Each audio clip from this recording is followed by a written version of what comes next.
Hi, my name is Suhas Vijay Kumar, and I work as a postdoctoral research fellow in the field of neuroscience. Today I'm here to talk to you about a study that has made quite a huge news flash, even before the researchers have collected the data.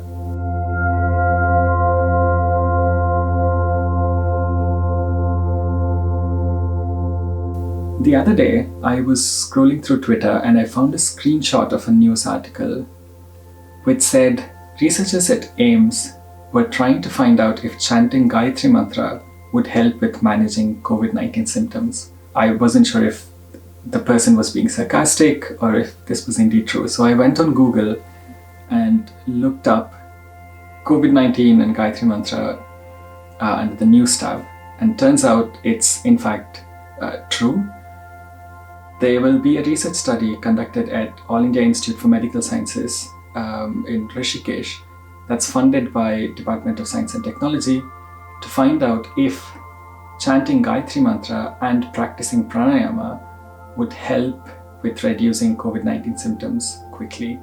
I had so many questions and my thoughts were basically racing.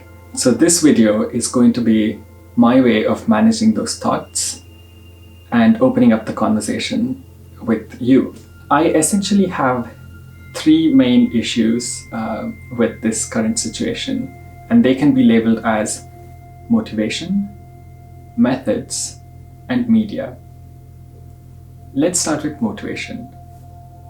As researchers, whenever we decide to conduct a new study and ask for funding, we have to justify why we want to conduct this particular research study, what kind of previous research has been made in the field, and how have we arrived at this research question. Now, we know that COVID-19 affects our respiratory system, so justifying pranayama was fairly straightforward. Pranayama is essentially regulated breathing exercises, and that might indeed help with managing these symptoms. But Gayatri mantra, on the other hand, I was not so sure. So I looked up what kind of studies exist on using Gayatri mantra to cure physical illness, and turns out there are not a lot. There are a few that have linked chanting Gayatri mantra and improving mental health, but not a lot with physical illnesses. So I dug a little deeper and I found these two articles in two different journals that claimed practicing certain types of yoga along with chanting Gayatri mantra helped with managing asthma-related symptoms, which I thought was quite relevant, so I started reading the two articles. But the more I read them, I realized that they had exactly the same kind of setup, probably the same set of participants, but the result values were different. So I wasn't sure quite what to make of it. I realized that this is an entirely different discussion, so coming back to the main topic of this video, it's enough to say that I could not find enough evidence that directly linked chanting Gayatri mantra to curing physical illnesses. As a side note, I frankly have nothing against Gayatri mantra. I grew up listening to it. I find its meaning to be absolutely beautiful. And nor do I have anything against conducting exploratory research. I just would like to see that the research study actually answers the question that it sets out to answer. This study doesn't quite achieve it, which brings us to the second issue that I have, that of the methods. Before we talk about this study, let's take another example. Now, if I were to claim that drinking orange juice helps in curing a particular illness, I would have to conduct an experiment to actually prove it. Now, what I cannot do is take one group of participants and give them orange juice and take another group of participants and give them nothing.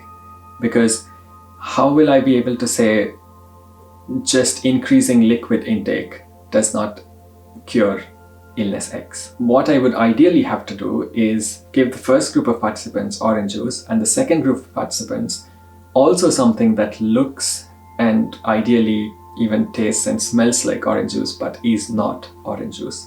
Then I can decisively say that drinking orange juice cures X. Now, coming to this study, what the researchers are planning to do is recruit 20 COVID-19 patients who have moderate symptoms and test them on day one on a bunch of clinical tests, including chest x-rays, give them questionnaires on depression and general well-being, and so on. Then they're going to randomly assign 10 of these patients to group 1 and the other 10 to group 2. Now, both these groups will receive regular treatment by their doctors for COVID-19 symptoms, but only one of the groups, say group 1, will also receive additional instructions to practice pranayama and chant Gayatri mantra for the next 14 days.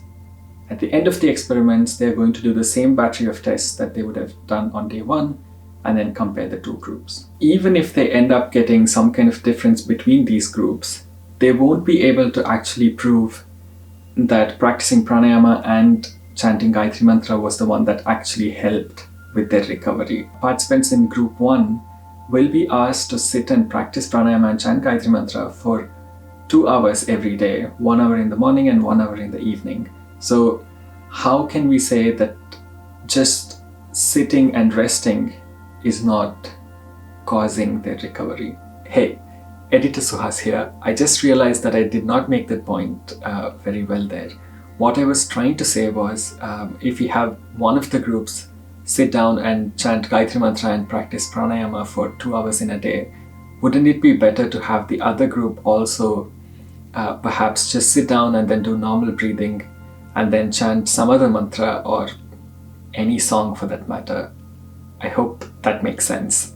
Now back to the video. Another issue is, let's say they do find that group 1 ends up recovering sooner than group 2 or shows better health overall at the end of the experiment. How do we know that it's not just because of chanting Gayatri mantra or just because of practicing pranayama for that matter? And this, I think, leads to some serious consequences, which brings us to issue number 3, the media. If you see the headlines of all of the news articles that are talking about this study, you'll notice that most of them, except for one, conveniently leave out the pranayama part of the study and only say, can chanting Gayatri mantra cure COVID-19 or some version of it? I'm fully aware that the news reporters are under tremendous pressure to come up with interesting stories, interesting headlines, and engaging content. But I'm scared that if this study finds a difference between the two groups, as the story gets told and reported over and over again, people will only stick to the Gayatri mantra part of the study and not the pranayama part. And as we've discussed, this study cannot decisively say which of the two really would have helped with curing COVID-19 symptoms. So the whole reason that I'm even making this video is just this. If you hear about this study again, make sure you remember that pranayama was also part of the additional treatment that one of the groups received. And also, I hope the next time you come across stories like this, you think about motivation, methods, and media, and start to question what exactly is the justification for doing research like this, and 2, how exactly are they conducting the research? Can they actually answer the research question that they're trying to answer? And 3, pay attention to what nuances are left out of the media article, and if possible, try and talk about research and science with your friends and family. Oh, and before you leave, if you have thoughts about this study, please leave them in the comment section below. I'll try and address them as and when I can. If you like the video, leave a thumbs up. I will try to make more content like this in the future. And if you'd like to send it to your friends and family, you know what to do. Thanks.